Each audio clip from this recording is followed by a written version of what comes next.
saya Prasidya Amar Putri dari 11 MPLB 2. Saya akan menceritakan cerita rakyat yang berjudul Putri Ular. Pada suatu hari ada seorang putri yang akan segera menikah dengan lelaki pilihan ayahnya. Dan putri pun menerima lamaran tersebut. Dan putri pun bersiap-siap untuk pernikahan yang telah disiapkan. Dan putri pun memulai menata rias dan memakai gaun yang telah disiapkan. Saat sang putri menata rias mukanya, dia tak sengaja melihat jerawat yang ada di pipinya. Dan sang putri pun kaget akan hal tersebut. Kemudian putri pun berlari untuk mencari pangeran. Dan pangeran pun bertemu oleh sang putri. Sang putri pun menceritakan ada jerawat di pipinya dan sang pangeran pun kaget. Sang pangeran berkata, saat sang putri menceritakan hal tersebut, sang pangeran pun melihat sang putri pun sangat kurang nyaman. Dan respon sang pangeran pun sangat acuh. Sang pangeran pun berkata, maaf sang putri, aku tak ingin menikah denganmu dengan keadaan seperti itu. Aku ingin mempunyai istri yang mulus, cantik, dermawan, dan juga elegan. Setelah putri berlari dari istana, tak jauh dari istana dia berlari, sang putri pergi ke danau. Dan di tepi danau itu ada sebuah kolam yang dihuni oleh peri-peri yang sangat cantik.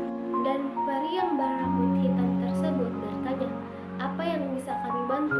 Sang putri pun menjawab, aku ingin menjadi ular. Kenapa putri ingin menjadi ular? Karena aku melihat batu yang berukiran ular. Aku ingin menjadi seperti itu. Sang peri-peri pun berdiskusi untuk mensepakati kemauan sang putri. Dan setelah dibacakan mantra, sang peri pun menyulap ke sang putri menjadi putri ular. Setelah itu, sang putri berubah menjadi putri ular. Dan sang putri pun lari dari tempat tersebut dan berarah ke hutan. Setelah itu, sang putri mencari tempat peristirahatan walau perasaan sang putri sangat takut. Dan sang putri mendapatkan tempat istirahat di atas batu.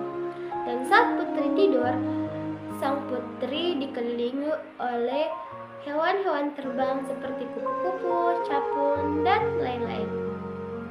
Setelah itu, ada seorang pangeran dari luar kota atau jauh dari tempat sang putri tinggal melihat ular tidur di atas batu dan dikelilingi oleh hewan-hewan terbang yang sangat cantik.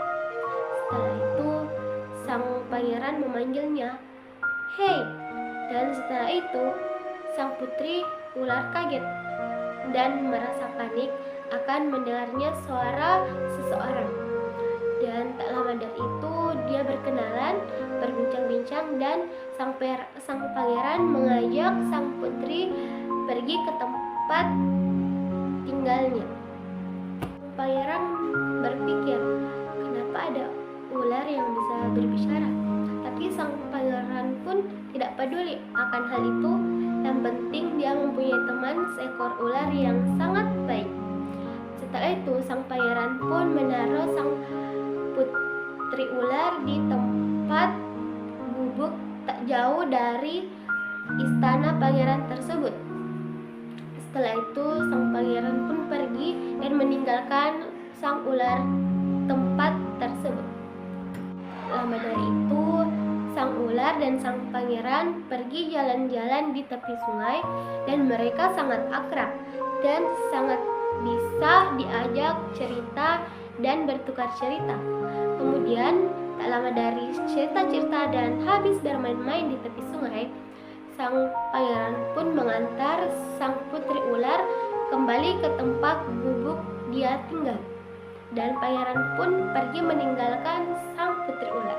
Lama dari pangeran meninggalkan sang putri ular, datanglah segerombolan penjahat-penjahat yang ingin merampok istana tempat pangeran tinggal. Dan putri ular pun mendengar ada hal apa yang terjadi di istana pangeran. Dan putri ular pun mendengar percakapannya semalaman. Esokan paginya, pangeran mendatangi gubuk tempat tinggal sang putri ular. Setelah itu, sang putri ular mengatakan sesuatu bakal ada yang terjadi di istana di malam hari. Kemudian pangeran mengetahui hal tersebut. Kemudian sang pangeran membawa putri ular ke istana dan ditaruh di dalam tas sang pangeran. Setelah itu, sang pangeran membawa putri ular ke orang tua pangeran dan mengatakan semua yang akan terjadi di malam harinya. Dia bergegas akan melakukan hal sesuatu untuk keesokan malam harinya. Dan di malam hari tersebut, datanglah seorang pencuri-pencuri itu yang ingin merampok barang-barang yang ada di istana. Tak sengaja dia bertemu sang pangeran dan disitulah mulai perkelahian tersebut dimulai. Dan sang ular pun melihat. Aku tidak bisa diam, kata sang ular tersebut. Setelah itu, setelah perkelahian, menanglah sang pangeran dan sang putri. Para penjahat-penjahat tersebut masuk di penjara istana dan tidak akan keluar lagi. Setelah itu, tak lama dari hal yang tak diduga-duga, sang putri ular pun berubah menjadi putri yang sangat cantik dan tidak memiliki jerawat sedikit pun. Setelah itu, pangeran membawa sang putri ke tempat tinggalnya dan pangeran mengantarkan dia ke istana tempat putri tinggal. Setelah itu, mereka bertemu kedua orang tuanya, sang putri, dan kemudian orang tua sang putri berterima kasih kepada sang pangeran. Setelah itu, dia akan melaksanakan pernikahan untuk mereka berdua. Di esokan harinya, sang putri dan sang pangeran menikah dengan hidup bahagia tanpa gangguan dan mereka menerima kekurangan satu sama lain. Setelah itu, mereka mulai hidup bahagia.